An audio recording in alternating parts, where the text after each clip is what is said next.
बताऊं कि इस दौरान शायद मुझे लगता है कि सरकारी आंकड़ों के अनुसार उत्तराखंड में जो हत्या के मुकदमे इस 5 महीने में दर्ज हुए हैं वो लगभग 72 हत्या के मुकदमे उत्तराखंड में दर्ज हुए हैं। और इसी तरह दहेज हत्या के 27 मुकदमे इस 5 महीने में दर्ज हुए हैं और बलात्कार के मुकदमे 280 बलात्कारी में। इसका एक सबसे बड़ा रीजन मैं आपको बताऊँ तो जो कुछ अपराधी प्रवृत्ति के लोग, जो 700 समथिंग कुछ लोग जो आया है कि अभी तक पैरोल में छोड़े गए थे, वो भी निकले हैं। और जो हार्डकोर क्रिमिनल्स थे उन्होंने अपने अपने स्टैग्नेंट पे अपने अपने प्रवृत्ति के हिसाब से वो अपराध में भी लिप्त हुए हैं।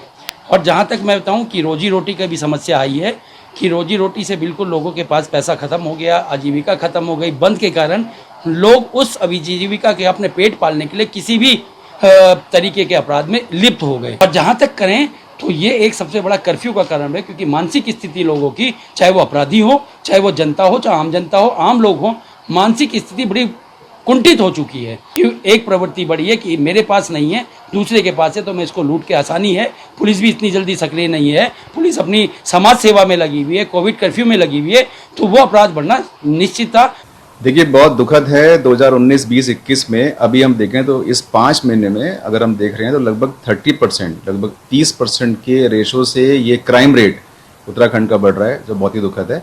2020 में जब लॉकडाउन था तो जो बैकअप था, इकोनॉमी की हालत बहुत ख़राब थी, जो लोगों के पास बैकअप था, जो पैसे की बहुत समस्याएं थी, लेकिन लोग इंडिया में सेविंग्स करते हैं, वो सेविंग पूरी खर्च कर चुके थे, ख़त्म कर चुके थे, और उसके बाद वापस से आकर के ट्रैक पे आके जीरो से जीवन को स्टार्ट किया था।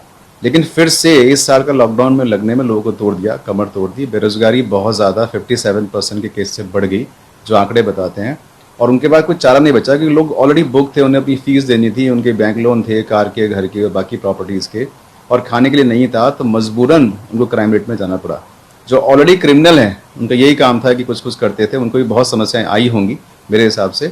तो बेरोजगारी बहुत बड़ा समस्या बना है ये 30% के क्राइम रेट को बढ़ाने के लिए। और जो लोग खाली दिमाग, पहले लोग बिजी हैं और अभी खाली हैं, तो खाली दिमाग शैतान का होता है, वो सोचते रहे और कुछ ना कुछ क्राइम को उन्होंने वारदात को अंजाम दिया। तरीका है, थोड़ा संयम रखें, थोड़ा सपोर्ट लें अपने जो आसपास के मामा, चाचा, बुआ, पड़ोसी, अब जो भी वर्ग है, और इस समस्या से बहुत जल्दी मुझे लगता है कि हम निकल पाएंगे।